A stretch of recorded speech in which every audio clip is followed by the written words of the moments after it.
For more on the story, we are joined in studio by Professor Adekeye Adebajo, Director of the Institute for Pan-African Thought and Conversation at the University of Johannesburg. Prof, good evening and thank you so much for joining us on The Globe. Good evening. Now, Nigeria's president visits South Africa. You know, it was always overshadowed by recent acts of violence against foreign nationals in South Africa. The two presidents have spoken, you know, businesses from both sides, from South African side, Nigerian side. And, you know, how far do you think this visit will go in bringing harmony in both countries? I think it's a very important visit because if we take a historical approach, the relationship has seen ups and downs. At the beginning, there was, if you remember, in 1995, a dispute between Sani Abacha, the Nigerian dictator at the time, and Nelson Mandela, when Ken Saro-Wiwa and 8 activists were hanged. And that was the low point of the relationship. Thabo Mbeki and Olusegun Obasanjo between 1998 and 2007 was the golden age of the relationship when they worked together to manage conflict, etc. And then you had a decade of troubles when the relationship kind of went into the doldrums after 2008. And with this spate of recent xenophobic violence against not just Nigerians, but also Zimbabweans and Zambians and Somalis, you again have a low point in the relationship where Nigeria did not send representatives to the World Economic Forum in Cape Town, and the rhetoric has really been quite bad. So I think the fact that President Buhari came personally and you had the first binational commission meeting at the presidential level for the first time in 6 years is very significant to moving the relationship forward.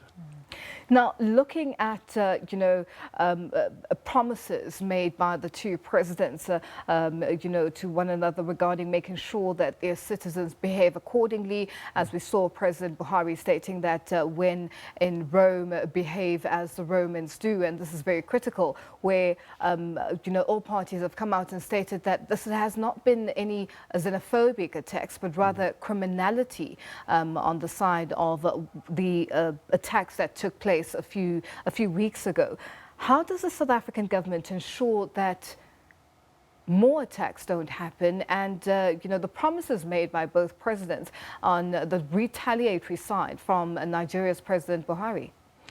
I mean, I happen to think that we're just playing with words because you can have criminality and homophobic attacks and criminality and, gender-based attacks at the same time. It doesn't mean that, since it's foreigners that are being mostly targeted, we have to call it xenophobia. The Foreign Minister, Naledi Pandor, put a kind of twist on it at the UN General Assembly in saying it's Afrophobia because they're attacking Africans from other countries. But, one has to just call a spade, and I think part of the problem here is the rhetoric of irresponsible politicians who basically fuel some of this xenophobia with dog whistle politics that is basically linking criminality with foreigners. And I think when you do that, people like Herman Mashaba and others, it creates this kind of environment where foreigners are seen as fair game. But having said that, there has been retaliation, as you noted.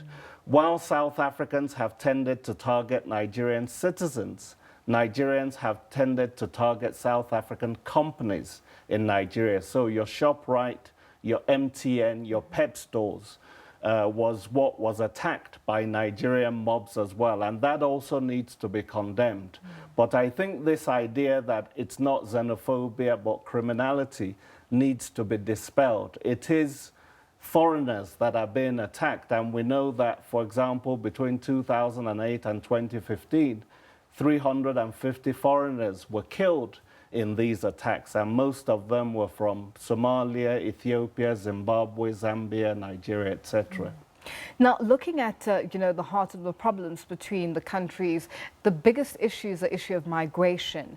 How do you sell such an initiative to ordinary South Africans who are faced with the challenges that they believe are brought on by uncontrolled migration? How do we deal with that fact? I agree with you. No country in the world is going to allow uncontrolled migration where it just opens up its borders. Even the US would not do that. But I think what we're talking about is not scapegoating foreigners and trying to see that foreigners are also contributing to South Africa's economic life. You know, people that are opening shops are creating businesses in South Africa. And it's also important to take a historical perspective, because you'll remember that during the anti-apartheid struggle, a lot of South African political leaders were in these countries. The ANC was based and headquartered in Lusaka. And there were countries from Zambia to Zimbabwe to Mozambique to Angola who supported the anti-apartheid struggle and also hosted ANC operatives. So I think it's important to also educate South African masses on that. And we mustn't see migration as necessarily just a negative thing if people are bringing skills and contributing to economic life. Now, speaking of bringing skills and contributing to economic life, what are the barriers of entry? President Buhari spoke of the fact that South Africa should open their markets to Nigerian businesses to be able to set up shop in South Africa, as South African companies are doing in Nigeria. What are the biggest barriers to entry for Nigerian businesses to setting up businesses here? I mean, it's a very good point. The thing Nigerians always complain about is that there are over 120 South African companies operating in Nigeria. And the complaint is that Nigeria has a market of 180 million. South Africa has a market of 57 million, but South Africa, according to them, is closing the market to them. But I think that the point is that South Africa is a much more sophisticated market than Nigeria. It's an industrialized, it's the most industrialized country in Africa. It's got agro-processing, it's got mining, and a lot of the sectors in which Nigerian companies may want to move in and invest, like banking, are already saturated. So I think there are other issues involved in terms of the barriers to entry, rather than South Africa just deliberately preventing Nigerian companies What are from some of coming those in. issues? Can you just mention a few of those issues so that people can have an understanding? Because seemingly the way that the picture is painted, it's as if South Africa doesn't want to open its markets. Well, what I'm saying is that your market is already quite saturated. So if you have, you know, South Africa had a gold and diamond rush in the 1860s and 1870s. So your industrialization happened much earlier than much of the rest of Africa. And so your banking sector, for example, is already very saturated, trying to go into the market that's already saturated. And I think the other point was that during apartheid, and because of sanctions, international sanctions against South Africa, there was quite a bit of protectionism. And so you had a few companies, oligopolies, if you like, which were formed. And these are the ones that have dominated and continue to dominate the market. Now, when officials talk about, opening businesses for Nigeria, for the markets for Nigerian businesses, you mentioned banking, which is already saturated, as you say. What other businesses can be brought to the fore by Nigerian companies? You see, part of the problem that I see also is that 90% of the exports of Nigeria to South Africa is based on oil. 80% of Nigeria's own economy, government revenues, or let's say around 70%, is derived from oil. So that economy itself is not that diverse. Nigeria itself needs to diversify its economy. So the few Nigerian companies that have been able to come in, Dangote's cement company has been able to come in and establish a partnership with the South African companies. And there are others like Oando, which is an oil and gas company, which listed on the Johannesburg Stock Exchange. So there are few examples like that. But I would argue that the Nigerian economic sector itself needs to be far more diversified. You know, it's not like they're manufacturing giants that are ready to come in and take on your own companies here, in my view. Now, generally, South Africa and Nigeria are the continent's biggest economies, and it's obvious if they pull together, this should benefit the continent. Have they both missed opportunities in strengthening a cooperation on the continent and to lead bodies like the African Union? I think so. I mean, I think under Mbeki and Obasanjo, as I mentioned, in the 2000s, they created much of the institutions of the African Union, NEPAD, the African Peer Review Mechanism, and they also played a big role in peace and security on the continent in places like Burundi and DRC and Liberia and Sierra Leone. But a lot of these institutions now, and the Pan-African Parliament is another one, several of them based in South Africa, have since become moribund. They're not really very strong.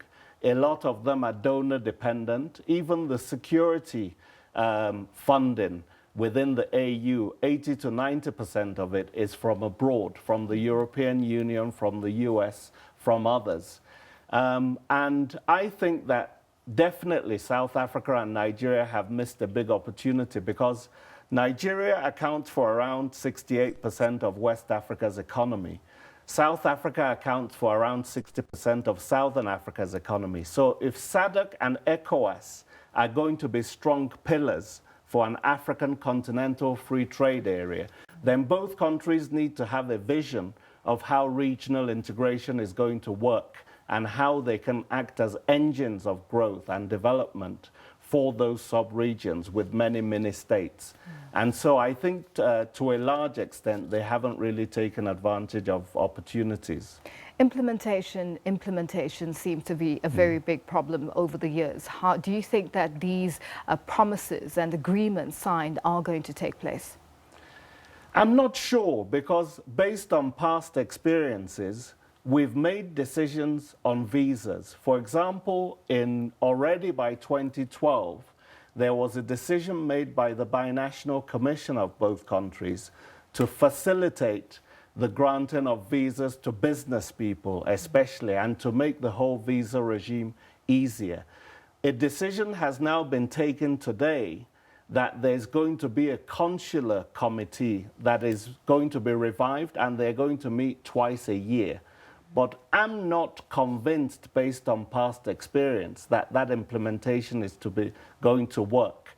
The second example I'd quickly give is that after attacks on Nigerian businesses in 2017, there was a decision taken by both countries that they would set up an early warning system. It would be government and civil society, and there would be mediation mechanisms also included in that. 2 years later, it has not been set up, and we're back to making the same decision again. So, but I think the difference now is that they've built into the agreement that ministers have to follow up regularly in their own areas the decisions that have been taken by the president. So let's hope that that will happen, but I'm a bit skeptical. Prof, thank you so much for your time. Thank you.